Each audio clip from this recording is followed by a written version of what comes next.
नमो अरिहन्ताणं नमो सिद्धाणं नमो आयरीयाणं नमो उवज्झायाणं नमो लोये सव्वसाहुणं तीन भुवन में सार वीतराग विज्ञानता शिव स्वरूप शिवकार नमः त्रियोग समारिके। ब्रह्मावली ग्रंथ पढ़ रहे हैं हम श्री छेड़ाला जी। इसके अंतर्गत 6 ढालों में से हमारी चल रही 5वीं ढाल पे चर्चा, जिसमें 12 भावनाओं के अंतर्गत हम पढ़ रहे हैं धर्म भावना। जे भाव मोहते न्यारे दृग ज्ञान व्रताधिक सारे सो धर्म जबे जी ये धारे तब ही सुख अचल निहारे। कि जो भाव मोह से न्यारे हैं, ऐसे भाव अधर्म है, कुधर्म है, और मोह से न्यारे भाव सम्यक दर्शन, सम्यक मतलब जो भाव मोह रूपी हैं वो सब कुधर्म है। मतलब मिथ्या दर्शन, मिथ्या ज्ञान, मिथ्या चारित्र, यह सब संसार परिभ्रमण की परिपाटी है। और इससे विपरीत सम्यक दर्शन, सम्यक ज्ञान, सम्यक चारित्र, यह अनंत सुख का मार्ग है और यही धर्म है।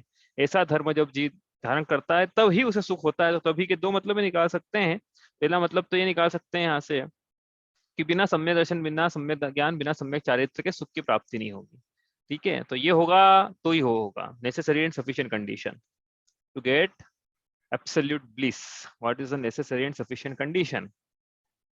तो सम्यक दर्शन, सम्यक ज्ञान, सम्यक चारित्र की प्राप्ति हो तो ही अनंत सुख की प्राप्ति होगी। ठीक है, एक तो अर्थ ये है। दूसरा अर्थ क्या निकाल सकते हैं यहाँ से कि जैसे ही इसको, तब ही लिखा ना, तब ही, जैसे ही इसको सम्यक दर्शन, सम्यक ज्ञान, सम्यक चारित्र की प्राप्ति होती है तब से ही उसको सुख की प्राप्ति होना शुरू हो जाती है। मतलब जिसको सम्यक चारित्र की प्राप्ति हो गई है, सिद्धोपयोगी मुनिराज, वहां से उनको बढ़ते बढ़ते उत्तरोत्तर सुख की प्राप्ति है। यहाँ तक हम तो ये कहेंगे कि सम्यक दृष्टि को भी अतीन्द्रिय आनंद की प्राप्ति है, लेकिन प्रमुखता से तो मुनिराज जो है सिद्धोपयोग की दशा में, उनको ऐसी दशा होती है जो उनको ऐसा आनंद होता है। मतलब केवल ज्ञान होने के पहले की दशा है ये तो, छपक श्रेणी मारने पर या 7वें स्थान में ही ऐसा आनंद होता है, जैसा कि वो कहेंगे आगे कि ऐसा तो इंद्रों को भी नहीं होता है, चक्रवर्ती को भी नहीं होता है। ऐसे आनंद की प्राप्ति तभी से होना शुरू हो जाती है। तो दोनों अर्थ हैं इसके। अब अपन पढ़ रहे थे सम्यक दर्शन का क्या मतलब है, क्योंकि सम्यक दर्शन करके शब्द आया, इसमें सम्यक दर्शन को धर्म कहा है।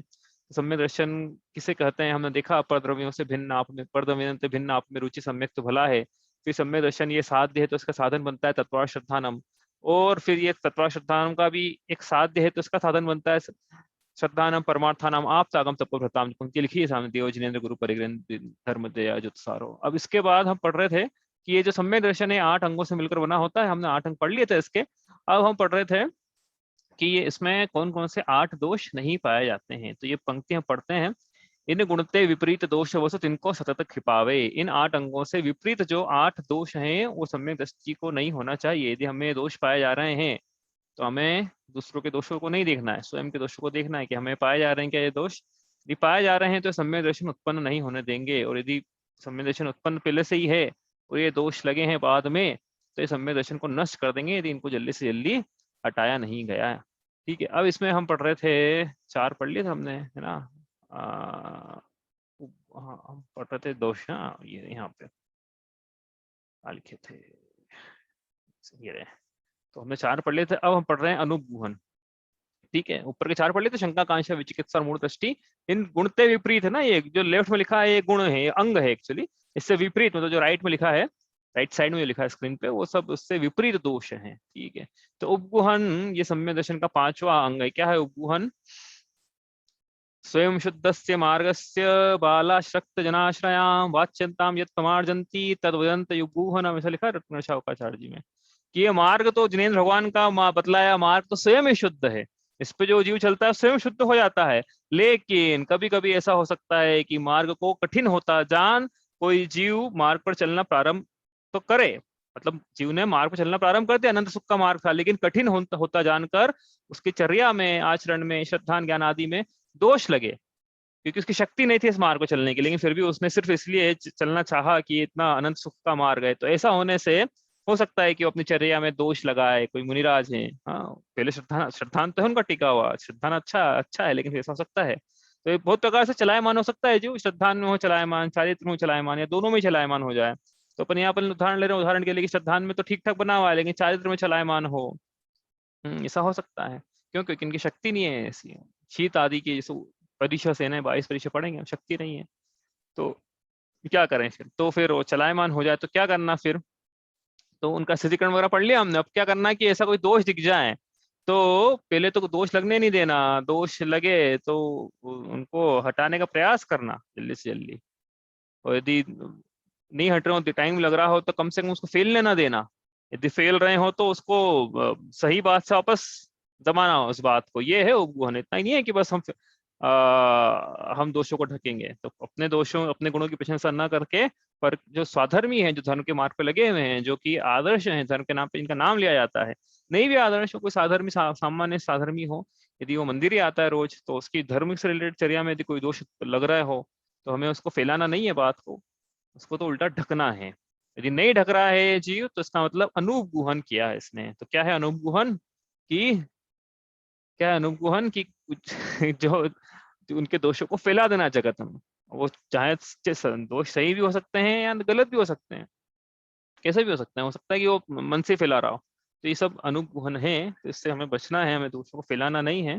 कोई धर्म स्थलों में कोई व्यवस्था नहीं दिखे, ठीक है, व्यवस्था दिखे, तो अपन कोई जा रहा हो तो नहीं जाए कि वहां तो ऐसा होता है, वहाँ वो क्षेत्र में तो जगह व्यवस्था ही नहीं है, कुछ खाने के लिए नहीं मिलता, ये नहीं है, वो नहीं है। तो ऐसा करने से क्या है कि वो वंदना करने के लिए वो जीव जा रहा था, अब ये सुन लेगा कि वहां पे तो, क्योंकि दोषों को बताया गया ना, तो वो जा रहा, जाते हुए नहीं जाए। और हो सकता है कि इसको दोष लगे हो, ये उसको नहीं लगे, वो ये बोले कि वहाँ पे एसी की व्यवस्था नहीं है। अब ये इसलिए मतलब, अभी इसने बोला नहीं कि एसी नहीं है वहाँ पे, इसमें कि व्यवस्था ही नहीं है तो कुछ, लेकिन इसका तात्पर्य था कि एसी रूम नहीं है, और जो जा रहा था उसको तो एसी रूम की जरूरत ही नहीं थी।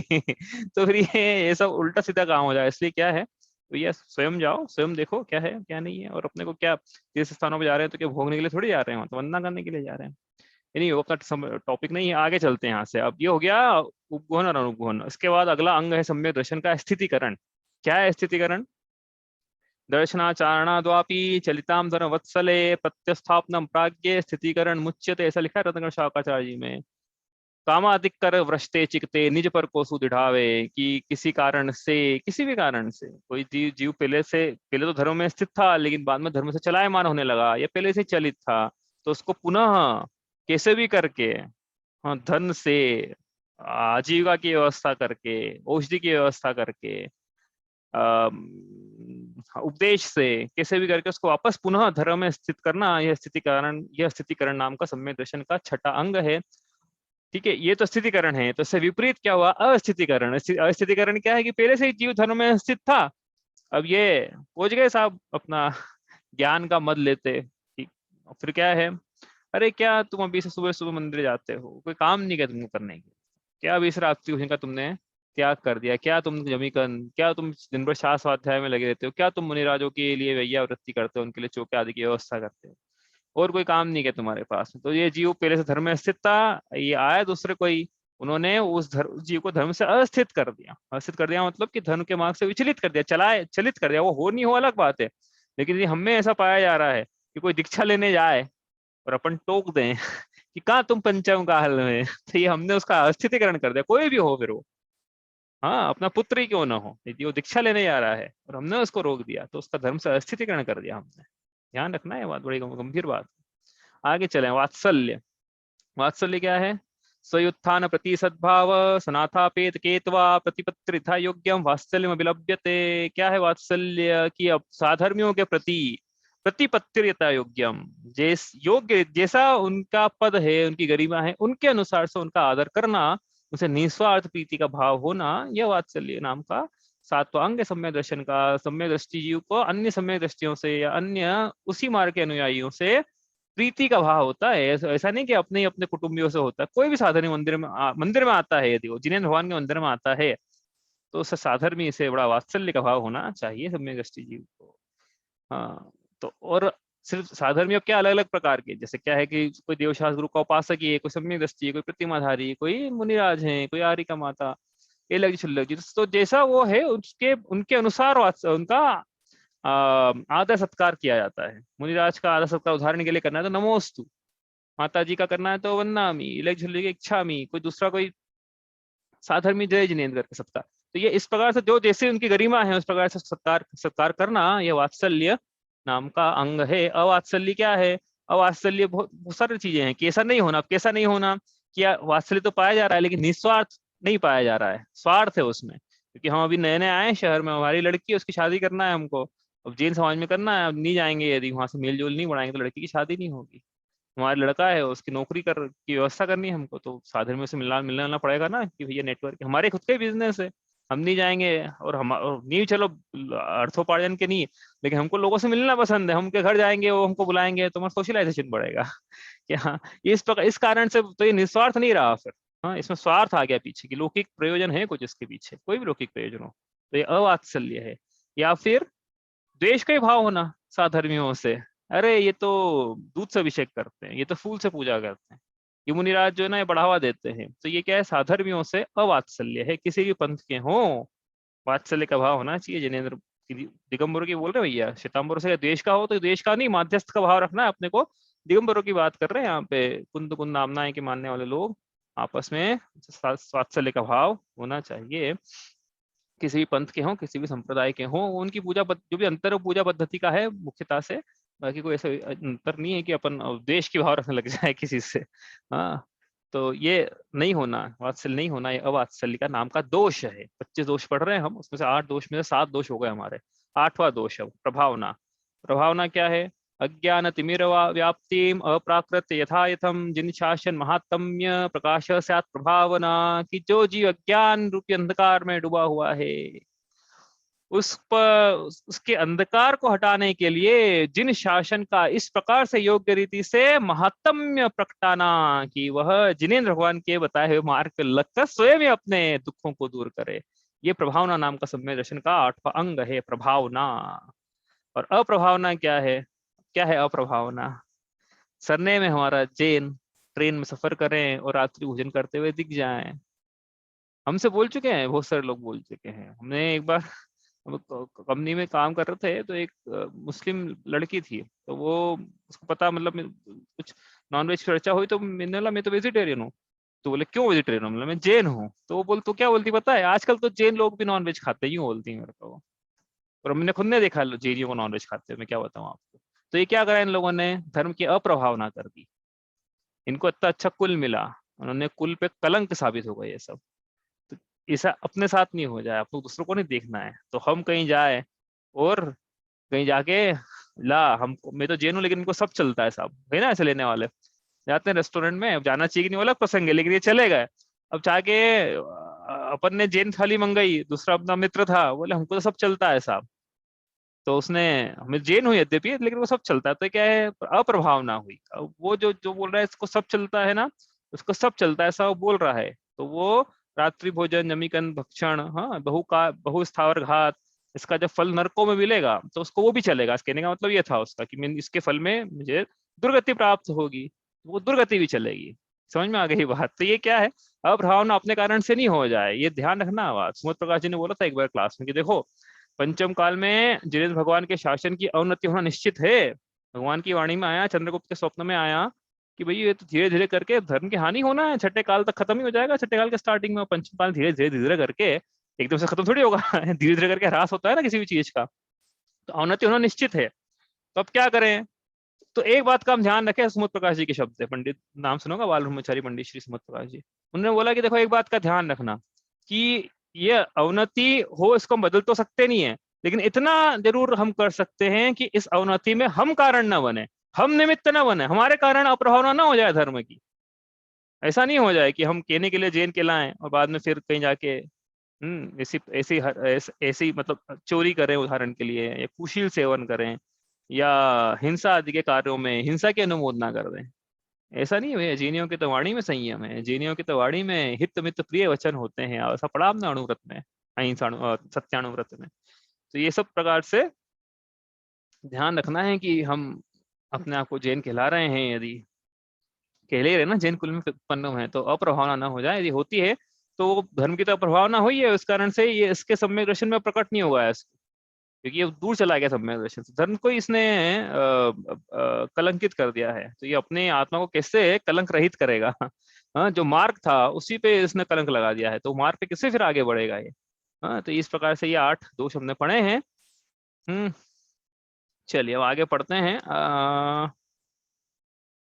चलिए आगे क्या है, पंक्ति पढ़ते हैं अपन। तो ये 25 दोष हम पढ़ रहे थे, उसमें से 8 शंका आदि दोष कहलाते हैं। ये जो ग्रुपिंग है ना, 8 25 दोषों में से इनकी ग्रुपिंग है, तो इनकी ग्रुपिंग है 8 शंका आदि दोष। इसे लिखा है, यहाँ पे लिखा शंका आदि वसु दोष बिना संवेगा नहीं। हाँ, ऐसा हमने पहले भी लिखा था, शंका आदि वसु दोष बिना संवेगादिक चित्पागो, और यहाँ पे भी लिखा है कि इन गुणते विपरीत दोष वसु। तो इनका जो ग्रुपिंग है वो शंका आदि दोष के नाम से है। ठीक है, 8 दोष कौन से हैं, 25 में से शंका आदि दोष। अब आगे के 8 दोष, तो उन 8 दोषों का नाम है मद। तो मद क्या होते हैं, पंक्ति पढ़ते हैं फिर समझते हैं मद क्या होते हैं। पिता भूप वा मातुल नभ जो होए तो न मद ठाने, मद न रूप को मद न ज्ञान को धन बल को मद थान भाने, तप को मद न मद जो प्रभुता को करे न सो निज जाने, मद धारे तो यही दोष वसु समकित को मल ठाने। अब इसमें 8 मदों की चर्चा है। सम्यक दृष्टि 8 दोषों से रहित है, 8 अंगों सहित है, और 8 मदों रहित है। मद क्या होता है अब ये, तो मद जो है, जैसे क्रोध होता है और बेर होता है। क्रोध की बिगड़ी हुई नस्ल का नाम है बेर, वैसे मान की बिगड़ी हुई नस्ल का नाम है मद। अंतर क्या है मान में और मद में, तो मान में यह जीव स्वयं अपने उच्च पने का भाव रखता है, दूसरे के नीच पने का भाव नहीं रखता है। लेकिन मद में यह न सिर्फ अपने उच्च पने का भाव रखता है, वरन मद में गर्वचित्त होता हुआ दूसरों के नीचता का भाव रखता है। तो इसका मतलब है कि मद जो है वो मान से ज्यादा ज्यादा खतरनाक है, ज्यादा दोषपूर्ण है, इसका मतलब ये है। दूसरा अंतर ये है कि अनंतानुबंधी मान को छोड़कर बचे हुए 3 मान, अप्रत्याख्यान, प्रत्याख्यान और संज्वलन, ये सम्यक दर्शन में दोष नहीं लगाते हैं। यद्यपि ये चारित्र में दोष लगाते हैं, इनके रहने से यथाख्यात चारित्र या उत्तरोत्तर चारित्र की वृद्धि होना इम्पॉसिबल है। लेकिन मद जो है वो चारित्र में तो दोष लगाता ही है, लेकिन सम्यक दर्शन में भी दोष लगाता है। देखो, मान अनंतानुबंधी मान लगाएगा सम्यक दर्शन में दोष, लेकिन बचे हुए 3 मान जो है ना, कछाय चौकड़ी में 3 जो रहते हैं, वो इसमें दोष नहीं लगाएंगे सम्यक दर्शन में। लेकिन कहने का क्या मतलब है कि सम्यक दृष्टि जीव के मान पाया जा सकता है, पाया जाना चाहिए ऐसा नहीं बोल रहे हैं, लेकिन पाया जा सकता है, फिर भी वो सम्यक दृष्टि हो सकता है। लेकिन सम्यक दृष्टि का मद नहीं पाया जा सकता है। यदि मद पाया जा रहा है, इसका मतलब सम्यक दृष्टि नहीं है। मतलब क्या है कि हमें यदि मद पाया जा रहा है तो सम्यक दर्शन उत्पन्न होगा नहीं, और यदि सम्यक दृष्टि हम हैं और हमने मद कर लिया तो सम्यक दर्शन को ये मद डुबो देगा। तो ये जो मद है, ये इसका कोई आधार है, कोई मद ऐसे हवा में थोड़ी किया जाता है। कोई ना कोई आधार बना के अपनी उच्चता साबित करनी है, पर की नीचता साबित करनी है, तो किसी की हमारे पास ऐसा कुछ है जो दूसरों के पास नहीं है, तो वो कुछ आधार रहता है उसका। वो आधार के अनुसार इन मदों के 8 भेद यहाँ पे किए हैं। 8 प्रकार के मद हम पढ़ रहे हैं हम। तो पहला है कुल का मद, पिता भूप लिखा ना, पिता भूप, कुल का पिता राजा हो, मतलब कुल, पिता के जो परंपरा आती है एंसेस्ट्री, उसको बोलते हैं कुल। माता की एंसेस्ट्री जो आती है उसको बोलते हैं जाति। तो पहले हमने कुल लिया, पिता भूप की पिताजी जो हैं वो राजा हैं, हमारे पापा राजा। इसका मत कभी कर ले कि हम तो राज परिवार से, राज घराने से, हमारे पापा। अब क्या कोई राजा तो यहाँ बोले यार, हाँ, यहाँ तो राजा का सिस्टम ही खत्म हो गया है ना, लोकतंत्र है, राजतंत्र तो चला गया है। तो यहाँ पे भैया राजा लिखा है तो सबसे बड़ी डिग्री ले ली है। अब हो सकता है कि वो उसके पिताजी किसी सांसद के चपरासी हो, ये भी हो सकता है। लेकिन वो मत तो क्या है, सांसद के चपरासी भी है हमारे पापा। तो यहाँ पे क्या राजा ले लिया है ना, तो राजा से सब ले लेना है। अब क्या, पिता भूप मतलब मेरे पापा बिजनेसमैन है, मेरा घराना अच्छा है, मेरे मेरे कुल में ये होता आया है, ये होता है, जो जो भी है, संपदा है, वैभव है, प्रीति है, यश है, पापा ऐसे हैं, सांसद है, पार्षद है, प्राइम मिनिस्टर है, चीफ मिनिस्टर है, साइंटिस्ट है, इंजीनियर है, जो भी है। तो ये पिता भूप, तो उसका ये मत कर ले। ठीक है, तो इस प्रकार से हो गया कुल मत। अब इनको क्यों नहीं करना चाहिए, क्या विचार करना चाहिए, ये पर सबका एक साथ, पिछली बार जब हमने पढ़ा था तो सबका अलग अलग किया था। क्या सोच के कुल का मत नहीं करना चाहिए, क्या सोच के जाति का मत नहीं करना, क्या विचार करना चाहिए, तो इस बार हम साथ में लेंगे सबको, क्योंकि क्या है कि सबका तो बहुत बड़ा हो जाएगा डिस्कशन, अपना रिवीजन करना है शॉर्ट में। तो पिता भूप मतलब कुल का मत, ये हुआ कुल का मत। यदि ये हो रहा है कुल का मत, हम देख लेंगे, हमको कुल का मत तो नहीं है कि हम, हाँ, हमारा जो भी गोत्र है, हमारे ऐसा तो बड़े बड़े लोग हैं भी हमारे गोत्र, तो ये कुल का मत है, उस दूसरों को नीच देखना है ऐसा करके। दूसरा, वाह मातुल नप, मातुल का मतलब होता है मामा, और नप का मतलब वापस होता है राजा, कि हमारे मामा, जो मामा है वो नाना, हमारे नाना है, मामा है, वो सब राजा हैं, या फिर राज परिवार से है, या फिर वही आप सब लगा ना, सांसद हैं, बड़े हैं, और समाज में नाम है, प्रतिष्ठित हैं, ये जो जो भी है, उस तो इसके आधार पर ये जीव मत कर रहा है। तो ये हुआ जाति का मत। मतलब एक तो पिता की लाइन एंसेस्ट्री से मत करा इसने कि पिता का परिवार अच्छा था, एक माता का परिवार अच्छा था, इस प्रकार से इसने पहले कुल का मत, फिर अब जाति का मत। अब तीसरा, होए न तो मत ठाने, यदि ऐसा होता है तो सम्यक दृष्टि मत नहीं करता है इसका, कि मेरे पिताजी ऐसे हैं और मेरी माताजी का परिवार ऐसा है, मामा का परिवार ऐसा है, इसको मद नहीं होता है। कहने का मतलब मद मतलब स्वयं के उच्चता के भाव में दूसरों और दूसरों की नीचता का भाव नहीं होता है। आगे लिखा, मद न रूप को, मेरे जैसा रूपवान, सुंदर, नाक नक्शे, नयन, बाल घुंघराले और डिंपल पड़ने वाले, डील डोल कद काठी वाला तू तो नहीं है। संसार में दूसरा जरूर हो कि जिसके अपेक्षा मत किया जा रहा है ना, मतलब उससे, उसके प्रति ऐसे भाव है कि भैया तुम तो नहीं हो ऐसे, तो मैं कितना अच्छा हूँ, देखो मेरा शरीर देखो, तो मेरा चमड़ी का रंग देखो, मेरी आरोग्यता देखो, निरोगता देखो। तो ये रूप का मत हुआ।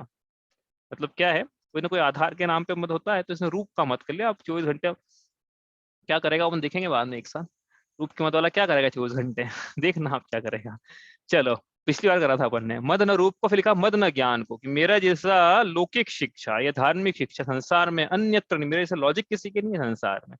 जितना बड़ा, जितना मैथमेटिक्स का ज्ञान मुझे है ना, जितना मुझे करंट अफेयर्स के बारे में, जितना मुझे साइंस आता है, उतना संसार में किसी को नहीं आता। मोबाइल के बारे में तो मैं इतना एक्सपर्ट हूँ। तो ये क्या है, ज्ञान का मद है, या फिर शास्त्रों को ही ज्ञान कर लेगी, मेरे को गाथाएं याद हो जाती है भैया, मुझे जैसे मेरे फंडामेंटल्स क्लियर है, संसार में किसी के नहीं हो, तो क्या है, दूसरे मुनिराज के पास ही जाए, तो जैसे ज्ञानवान है उसके पास जाए, तो उनकी गलतियां निकालने। अब क्या करेगा वो, एक एक करके उन देख, क्या है इतना समय नहीं अपने पास है, और विचार करना, विचार करा था कि ज्ञान का मत क्या, मत जाएगा कहाँ पे, तो क्या करेगा वो अपने ज्ञान के लिए उन टॉपिक्स को छेड़ेगा जिसमें इसको महारत हासिल है, जानबूझ के ऐसे टॉपिक निकाल निकाल के रखेगा सामने। आपको पता है इसराइल में क्या हो रहा है अभी? अरे इसराइल ने तो ऐसा कर दिया, फिलिस्तीन ने ऐसा कर दिया। करंट अफेयर्स में इसको इसको नॉलेज है, जिसको दूसरी महारत हासिल है, वो उसका ज्ञान अपना क्या करेगा, शोइंग ऑफ योर लर्निंग्स, अपनी लर्निंग को शो ऑफ करेगा। ठीक है। और किसी का विनय नहीं करेगा। अब तो ज्ञानवान मानते ही नहीं ना किसी को, विनय कैसे करेगा? मुनिराजों के पास भी जाएगा, पंडितों के पास भी जाएगा, तो उनसे भी ज्यादा क्या उनमें गलतियां ढूंढेगा, शास्त्रों में गलतियां ढूंढेगा, पंडितों में गलतियां ढूंढेगा। ये सब ठीक है, ये सभी में अपन ने क्या ज्ञान पे ले लिया है, क्योंकि ये बड़ा खतरनाक है ज्ञान का मत, सबसे ज्यादा खतरनाक यही है, आठों में अपन ने देखा था पिछली बार भी। इसलिए इसको अपने इसको ज्ञान के मत पे लगाया है इसको। बाकी आप इस प्रकार से जो उसकी एक्टिविटी की क्या करेगा, मतलब किस आधार से मद है, क्या क्या उसकी क्रियाएं रहती है, किस प्रकार से मद नहीं करना चाहिए, ये सब अपन ने पिछली बार विस्तार से किया था। ठीक है। धन का बल, धन धन का मत, धन का मत मतलब ये अपने पास जो सोना चांदी रुपया पैसा धन दौलत, अरे फूटी कौड़ी भी है यदि, ऐसा नहीं कि, देखिए एक बात बताता हूँ मैं आपको, ये 8 मद होने के लिए जरूरी नहीं कि 8 चीजें उसके पास हो। मतलब जिस आधार पे मद हो रहा है, जरूरी नहीं कि वो आधार उसके पास हो। जैसे धन का मद यदि किसी को हो रहा है, तो जरूरी नहीं कि उसका धन हो, उसका जेब में एक फूटी कौड़ी होगी मान लो, तो फूटी कौड़ी की मत कर ले। ऐसा भी हो सकता है ना भाई, उसमें क्या है, वो उसको ढूंढेगा जिसका फूटी कौड़ी भी नहीं है। तो ये जरूरी नहीं कि वो एक्चुअली क्या है, वो नजरें वहां रखेगा जहाँ जो उससे नीचे दिखते हो, जो ऊंचे दिखते हो तो फिर ईर्ष्या के भाव हो जाएंगे ना इसको। मद होगा या मत्सर होगा, पढ़ के आया अपन ने, मद होगा या मत्सर होगा। तो धन का मत, कि भैया हमारे ऐसा धन किसी के पास नहीं है, हमारे ऐसा गाड़ी बंगला नौकर चाकर बैंक बैलेंस और सोना चांदी वैभव, ये किसी के पास संसार में नहीं है। तो ये धन का मद है। बल का मत, कि हमारे जैसा बल, शरीर का बल, या फिर शरीर दुर्बल भी हो, जैसे मैंने बताया ना कि जरूर थोड़ी कि वो जरूरी शारीरिक रूप से हष्ट पुष्टि हो, दुर्बल भी हो तो भी उसने बाउंसर रख लिया, तो उसका मतलब किसी प्रकार से बल का प्रदर्शन करना, रोप का प्रदर्शन जिसको बोलते हैं ना, तो बल का, तो बल के आधार पर मद हो सकता है, सम्यक दृष्टि को नहीं होना चाहिए। आगे अपन देखो, तप का मद, तप का मद मतलब क्या है, तप हमने देखा था, इच्छाओं के निरोध पूर्वक अविपाक निर्जरा के लिए अपने स्वरूप में प्रतपन करना, 12 प्रकार के बहिरंग तपों का अवलंबन लेके उसे तप कहा, ये अपन ने देखा था तप की परिभाषा। तो ये तप क्या है, तप हमने कर लिया, उपवास ही कर लिया मान लो, तो उपवास को लेकर हमारे जैसा, तो उपवास 36 घंटे का आपने करा कि नहीं करा? आपने, मेरे तो आज 14 थी भैया, आपने करी? मेरे आज 10वीं के तो पास, अष्टमी जो मैं तो 3 सालों से वो कर रहा हूँ, रत्नत्रय के, जो जो भी ये लोग करते हैं मतलब। तो ये कर रहा है ठीक है, लेकिन क्या है, ये इसको बताना है लोगों को कि देखो मैं कितना महान हूँ, मेरा जैसा तप आपका नहीं पाया जाता है, इतना धर्म से जुड़ा हुआ हूँ मैं, पता है आपको। लोगों से पूछता है, देखिए मैंने कितने लोगों से पूछता है ये पर्यूषण में, कैसे रहे पर्यूषण आपके, कितने उपवास किए। तो इसको लोगों से ये नहीं पूछना उसने कितने उपवास किए, उसके खुद को बताने की मैंने कितने किए, क्योंकि सामने वाला बोलेगा अरे मैंने तो एक भी नहीं करवाया, पर क्या बात कर रहे हो, मैंने तो 5 करे इस बार, पता नहीं आपको 5 कर लिए मैंने। तो क्या है, इस प्रकार से अपनी बढ़ाई करवानी है, अपनी उच्चता साबित करनी है, इस प्रकार तब का मत है। आप स्वाध्याय, पता है आपको 5 घंटे स्वाध्याय करता हूँ मैं, आप कितनी देर करते हो? हम्म। आप बोलोगे कि तो प्रभावना हो रही है, तो हमने उस दिन भी बोला था ये कि ये स्व की प्रभावना है कि धर्म की प्रभावना है, विचार स्वयं कर ले। जीव की अपनी प्रशंसा चाहता है, अपनी उच्चता साबित करना चाहता है लोगों के सामने, लोग नीचता साबित करना चाहता है, या वास्तव में पर जीवों को प्रभावित करके धर्म में स्थित करना चाहता है, क्योंकि इनसे उनका वात्सल्य पाया जाता है। ये भाव स्वयं ही अपना जजमेंट स्वयं ही कर ले। तप को मद न मद जो प्रभुता को, प्रभुता, प्रभुता मतलब कि स्वामित्व बने का भाव होना, कि मैं स्वामी हूँ। स्वामी हूँ मतलब क्या? अब बोले हम तो काय के स्वामी, हमारे तो कहीं नहीं है, हमारे तो न पार्षद है न कहीं है हम। नौकरी पे जाते हैं तो हम तो बिल्कुल सबसे नीचे हम ही आते हैं तो काय की प्रभुता? क्योंकि ऐसा नहीं, उन्हें बोला ना कि वो चीज होना जरूरी थोड़ी है प्रभु मत के लिए। ये तो किसी भी आधार पर अपने घर घर ही आया है, ये तो घर पे अपनी स्त्री के प्रति इसको प्रभुता के भाव कि तुम्हारा स्वामी मैं हूँ, अब जैसा मैं बोलूंगा तुमको वैसा वैसा करना पड़ेगा। मेरे को हर कार्य में आगे रखना है तुमको, क्योंकि तुम्हारा स्वामी हो तो अपनी कहीं नहीं चली तो अब घर आके अपनी पत्नी पे चला रहा है, धर्म अपने बच्चों पे चला रहा है। ये प्रभुता का मद है। कि मैं ऊंचा हूँ, मैं पुरुष हूँ, मैं कमाता हूँ, मैं, मेरे को लौकिक समझते है, तो इसलिए तुम नीचे चलो मेरे से। ये प्रभुता का मद है। तो ऐसा जो करता है, करे न सो निज जाने, ऐसा करने वाला सब स्वयं अपनी आत्मा को नहीं जानता है और मद को धारण करता है। यदि मतलब पहले तो लिखा था मद नहीं करता समय दृष्टि, लेकिन यदि मद धारे, मत करता है, तो यही दोष वसु, यही जो दोष है 8 प्रकार के संकित को मूल ठाने कि ये सम्यक दर्शन में मल उत्पन्न करते हैं। मल मतलब वही दोष, अतिचार, अनाचार अपने देखा था अपन ने। दोष, मल, अतिचार, अनाचार, ऐसे डिग्री, इंक्रीजिंग डिग्री ऑफ दोष है ये। हाँ, उससे पहले दोष लगे, फिर मल लगा, फिर अतिचार लगे, फिर अनाचार लगे। तो दोष को ठीक कर ले, मल को ठीक कर ले, अतिचार लगे तो एक देश भंग हो गया उसका, और अनाचार लगे तो सर्व देश भंग हो गया। इसलिए वहां तक बात ही नहीं पहुंचा अतिचार तक, दोष को ही ठीक कर ले, दस लगने नहीं दे दोष, पहली बात तो मद होने नहीं दे, और हो जाए अपने को पता पड़ेगी अपने को तो मद हो रहा है, तो क्या करना है, उस दोष को ठीक करना है, नहीं तो मल्ल हो जाएगा सम्यक दर्शन में। हाँ, तो ये हुआ। अब ये क्या है विचार, क्या एक्चुअली क्या है यहाँ पे विचार क्या करना है कि 8 प्रकार के मत किस प्रकार से न हो सम्यक दृष्टि जीव को। तो जीव विचार करेगी भाई किसके आधार पर मत कर रहा हूँ मैं, ये जिसके आधार पर मत कर रहा हूँ ज्ञान के ले ले अपन। इंपॉर्टेंट क्यों बोला था ज्ञान के मत को? क्योंकि ज्ञान का मत ऐसा है कि यदि जीव ज्ञान से समीचीनता आती है, श्रद्धान में, ज्ञान में, चारित्र में, ज्ञान धारण करके ही जीव कर्म कलंक को दूर कर सकता है। अब ये इससे ज्ञान के यदि मत कर लेगा, तो जिस औषधि से रोग ठीक होता है, वो औषधि के गलत प्रकार से सेवन हो जाएगा, तो फिर रोग कैसे ठीक होगा बताओ? जिस साबुन से कपड़ा धुलता है, वो साबुन ही गंदा हो जाएगा तो कपड़े को कैसे धोएगा? ठीक उसी प्रकार जिस ज्ञान से मद दूर होता है, उस ज्ञान का यदि मद कर लेगा तो मद दूर कैसे होगा? इसलिए ज्ञान का मद सबसे प्रारंभिक भूमिका में, जी को ज्ञान का मद नहीं होना चाहिए, हमेशा विनयवंत होना चाहिए। हमेशा जो जिनके पास ज्यादा ज्ञान होता है वो तो उल्टा झुक के चलते हैं। जिस प्रकार से फल है, पेड़ों पे लगते हैं तो पेड़ की डालियां झुक जाती हैं क्योंकि उनमें फल लगे हुए हैं। जिन पे फल नहीं, वो ठूट की तरह खड़े रहते हैं तो जिनको ज्ञान है वो तो झुकते हैं, विनम्रता को प्राप्त होते हैं।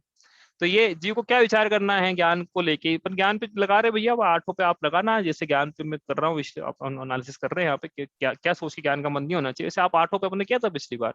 तो क्या विचार करना है इसको कि भैया ये ज्ञान जो मुझे पाया जा रहा है, क्या ये अनादिकाल से पाया जा रहा है? बताओ, काल अनंत निगोद मझार, क्या वहां पाया जा रहा था ऐसा ज्ञान जो अभी पाया जा रहा है? थोड़ा बहुत क्षय अभी अच्छा है मान लो, अब है कि नहीं वो अलग बात है, लेकिन ये कह रहा है कि अच्छा है, तो क्या ये अनंत काल अनादिकाल से पाया जा रहा था?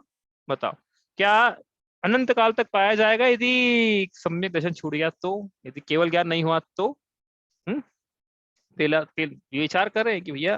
दूसरा कि अभी वर्तमान में ही जो भी क्षय इसके पाया जा रहा है, इससे ज्यादा क्षय वाले बहुत से जीव दुनिया में अभी वर्तमान में उपलब्ध है। ऐसा नहीं कि केवल ज्ञानी के पास ले जाएंगे आपको, वो भी जाओ आप केवल ज्ञानी से अपने ज्ञान को कंपेयर कर लो मंदिर में जाके कि भैया कहाँ कहीं नहीं लग रहे इनके आगे। ज्ञान के मामले में, क्षयोक्षम के मामले में उनका छाई के अपना छाय क्षमी के कहाँ लगेंगे अपन? लेकिन अब वो छोड़ो, अपन छाई से भी नहीं, अब तो आपको छाया क्षमिक से ही कंपेयर करवाएंगे, तो भी आपको समझ में आ जाएगा कि भैया हम कितने ज्ञानी थे जो अपने आप को ज्ञानवान मान रहे थे। उदाहरण के लिए जैसे जैसे अपन पढ़ रहे हैं यहाँ पे, या पूजा की पंक्तियां हम पढ़ रहे हैं, अब कोई दूसरा पूजा कर रहा है, मंदिर में अभिषेक कर रहा है, मंत्रों का गलत उच्चारण कर रहा है, या किसी का अर्थ नहीं पता है, तो हम उसको बताएं कि अरे तुमको ये अर्थ नहीं पता है, उसका अर्थ ये है। जैसे बहुत सारी पूजा की पंक्तियां जिसका अर्थ अपने को भी नहीं पता है कि नहीं? अरे है कि नहीं भाई, वास्तव में पूजा की पंक्तियां पढ़ ली हमने, अर्थ ही नहीं पता है, और किसी दूसरे के पास जाएंगे तो अपनी गलतियां निकाल देगा वो। ये विचार करना है कि भैया ये थोड़ा सा क्षयोक्षम हुआ है, और विचार करे कि ये वास्तव मेरा स्वरूप क्या है। छाई ज्ञान स्वरूपो हम, केवल ज्ञान स्वरूपो हम, सर्वज्ञ स्वरूपो हम, अनंत ज्ञान स्वरूपो हम। अब कहाँ तो अनंत ज्ञान, और कहाँ अभी थोड़ा सा छायोक्षमिक ज्ञान। अब अनंत ज्ञान के आगे थोड़ा सा छायोक्षमिक ज्ञान की क्या बिसात है, बताओ। एक उदाहरण उस दिन भी दिया था ये वाला, क्या कि कोई राजा है, 56 भोग करता था, उसको दूसरे राजा ने बंदी बना के कारागार में डाल दिया। अब उसको खाने के लिए रोज एक रसगुल्ला मिलता है, तो ये राजा क्या उस रसगुल्ले का मत करेगा कि वाह कितना सौभाग्य मेरा, आज एक रसगुल्ला खाने को मिला। ए जीव तू अपना स्वरूप देख तो जरा, जग ज्ञान सुख वीर का भंडार है भरा। कि भैया तुम रसगुल्ले का स्वाद लेके तुम अपने आप को महान मान रहे हो, अपना स्वरूप तो देखो, कहाँ तुम 56 भोग को भोगने वाले थे, और कहाँ एक छायोक्षमिक ज्ञान ने तुमको पराधीन पराधीन कर दिया, एक रसगुल्ले को भोग के अपने आप को सर्व के समझ रहे हो। अपने स्वरूप का विचार करे जीव कि मैं छाई ज्ञान स्वरूप ही हूँ, ये थोड़ा सा छायोक्षमिक ज्ञान मिला है, ये इसलिए मिला है कि मैं मद टालकर अनंत ज्ञान की प्राप्ति करूं। ये समय चला गया मद में तो फिर वापस नहीं मिलेगा। ज्ञान का मत वाला क्या है कि ये भी विचार करे कि मुझे ज्ञान का मत हो गया तो क्या होगा, तो मुझे किसी का नहीं सुनने वाला हूँ फिर मैं संसार में, न लोक में सुनूंगा न परलोक में सुनूंगा किसी की, न अपने घर में किसी की सुनूंगा, न अपने मित्र। आप अपना ज्ञान अपने पास में रखो, मैं आपसे ज्यादा समझदार हूँ, ऐसे उसकी मान्यता रहेगी कि पूरी दुनिया में जो अक्कल बट रही थी, तब आधी तो मुझे मिली, बच्ची हुई आधी आप सबको मिली, और आप सब वहां पे छलनी लेके गए थे, मैं तो बर्तन लेके गया था। तो ये इसकी ऐसी मान्यता रहेगी तो किसी की सुनेगा थोड़ी, किसी इसको इसका एक्चुअली इसको पता ही नहीं है कि इसका ज्ञान में कितना दोष है, क्योंकि इसे सुनी नहीं आज तक किसी की। तो ये सुनेगा तो पता पड़ेगा ना कि हाँ कितना अज्ञानी हूं मैं, लेकिन किसी के सुनने को तैयार नहीं। कोई चार ज्ञान की बातें बताए तो चुप करा देगी, भैया आप तो अपनी अपने पास रखो, मैं सब पढ़ा लिखा हूँ, मैं सब समझदार हूँ, क्या आपको राय चेंज करने की जरूरत नहीं है। ये ऐसी इसकी मान्यता रहेगी दूसरे को। ये इसलिए ये विचार कर रहे कि भैया ये मैं बढ़ नहीं पाऊंगा आगे किसी भी मन लोक में आगे बढ़ पाऊंगा न धर्म के मार्ग पे, यदि मैंने मत किया तो, क्योंकि मैं किसी की सुनूंगा थोड़ी, मैं सब मैं अपने आप को श्रेष्ठ मानता हूँ ज्ञान में। और यदि मैंने ज्ञान का मत किया तो कोई पंडित आएंगे तो उनकी भी सुनने वाला हूँ, मुनिराज आ जाए तो उनमें दोष निकाल दूं। मैं पढ़ा हुआ हूँ भैया, 4 ग्रंथ पढ़े मैंने, पता है आपको। अब मैंने मूलाचार पढ़ लिया है अब तो। हाँ तो अब आज ना मुनिराज को देखो मैं कैसे कैसे दोष निकालता हूँ। ऐसा कर मत लेना भैया, हाँ मैं तो बोलने में अब थोड़ा अटपटा लगता है। तो ये इस प्रकार से ये सोचे, ज्ञान का मद न करे। ज्ञान का मद यदि इसने कर लिया तो फिर तो उसके बाकी सब मत तो उसके पीछे पाए ही जाएंगे। इसलिए ये सब विचार करे, और हम देखे अपने आप को कि क्या हमें ज्ञान का मत तो नहीं पाया जा रहा है। अपने अपने ज्ञान को भोगने वाले अपन स्वयं है। हाँ किसी से अपन प्रशंसा की चाह में अपन ज्ञान को क्यों प्रकट करें कि हम प्रशंसा चाहिए इसने अपने ज्ञान को लोगों पर बताया जो। अब इसके क्या बिहेवियर क्या रहता है जिसको ज्ञान का मत है, ये छोड़िए अपना हिस्सा आप कर लेते हैं यहाँ पे कि वो लोगों के बीच जाएगा, मैंने बताया ना जैसा अभी, तो वो ऐसे ऐसे बात छोड़ेगा जो कि इसमें इसको महारत हासिल है। हो सकता है ना ये 10 टॉपिक के एक में हो सकता है अच्छा हो इसका, बाकी 9 में नहीं है, तो जिस एक में अच्छा ज्ञान है इसको वो टॉपिक बार बार वही वही छेड़ना चाहेगा बस कि ऐसा है ऐसा है। रेडीमेड की दुकान है किसी की मान लो, ठीक है, कपड़े का अच्छा है अब, तो क्या दिखेगा उसको, कहीं भी जाएगा बताओ क्या दिखेगा। रेडीमेड की दुकान वाला है, कपड़े की पहचान अच्छी है उसको, नो डाउट, लेकिन अब जहां भी जाएगा कैसे कपड़े पहन रखे तुमने, अरे मेरे साथ चलो, ये देखो इसको बोलते हैं कपड़ा, ये तुमने पहन रखा है ये तो आउटडेटेड फैशन है, अरे ये कितने खरीद लिया, अरे तो मैं इतने में दिला देता तुमको, ये क्या पहन लिया, ये तो ये अल्लाह, तो और कुछ नजर नहीं आएगा संसार में, सिर्फ और सिर्फ कपड़े नजर आएंगे। ये इस प्रकार से उसकी क्या है बुद्धि हो जाती है ज्ञान के मत, जिसको जो भी मत पाया जाता है उसको उस प्रकार से बुद्धि हो जाती है। तो ज्ञान के मत में हमको विचार करना है कि हमें यदि ज्ञान का मत पाया जा रहा है तो पहली भूमिका में क्या करना है, विचार अपने स्वरूप का विचार करना है, केवल ज्ञान का, मुनि राजों का विचार करना है। और ये विचार करना है कि भाई ये अनंत काल से नहीं था, क्षयोपशम है ये तो, उनमें तो स्वरूप छायिक ज्ञान। इस प्रकार के ज्ञान में हमने इसको सब प्रकार से लगाया है, बाकी सब जैसे तप का मत कैसे नहीं किए करें, प्रभुता का मत कैसे नहीं करें, ये आप विचार करना, हमने पिछली बार किया था। अब ज्ञान की आप लगा लेना इसी को, आप थोड़ा बहुत आगे करके आगे विषय करके ठीक है, तो ये हुए अपने 8 दोष का वर्णन। तो 8 हुए शंका आदि दोष, 8 हुए क्या, 8 हुए मद। अब ये ज्ञान के दोष में एक बहुत बड़ा दोष है, देखो ये जिसको ज्ञान का मद है ना, वो तिरस्कार भी मतलब दूसरे का तिरस्कार कर दे, निंदा कर दे। तो रत्नगण शाकाचार्य जी में लिखा उन्होंने, आता आचार्य समंतभद्र ने, स्मयेन यो ज्ञानतेति धर्मस्थान गर्विताशय सोतेति धर्ममात्मीयम ना धर्मो धार्मिकेर बिना।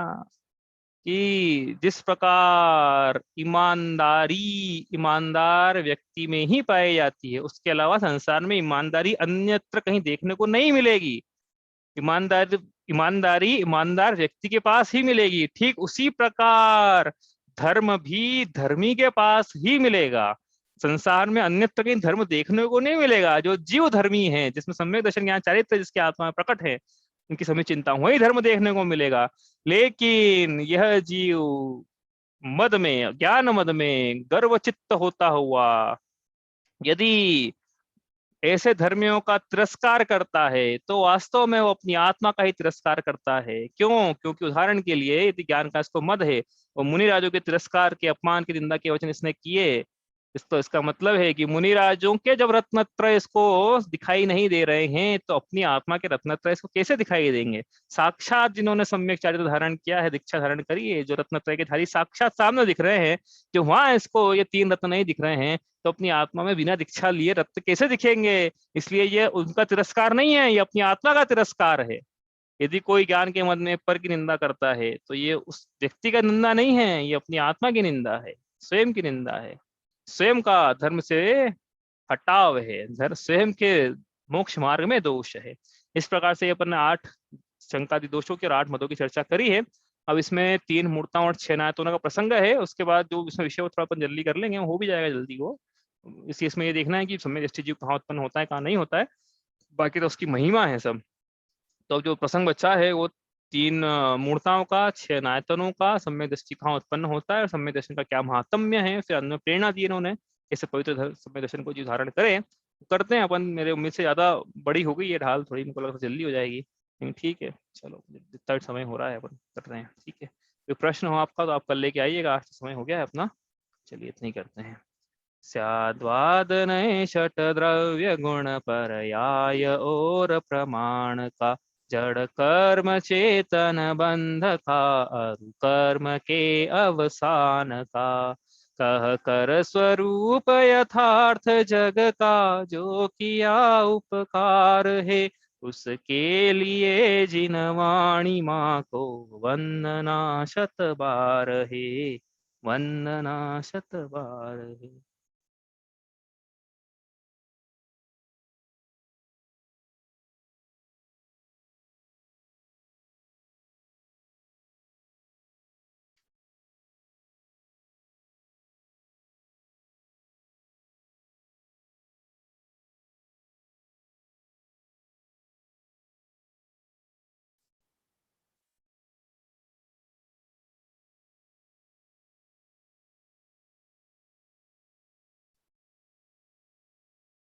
जय जिनेन्द्र। जय जिनेन्द्र।